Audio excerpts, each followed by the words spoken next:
আর গুরুদেব, ওই গাধাটি খুলে আনার সময় যদি সত্যি আমাদের মুশকিলে পড়তে হয় তখন কি হবে?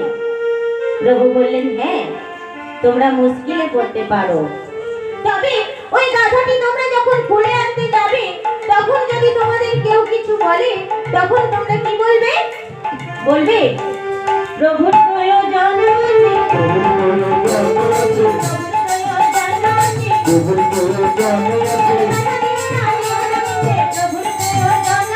বাধা দিও না, দিও না মিছে, প্রভুর প্রয়োজন আছে, বাধা দিও না, দিও না মিছে, প্রভুর প্রয়োজন আছে।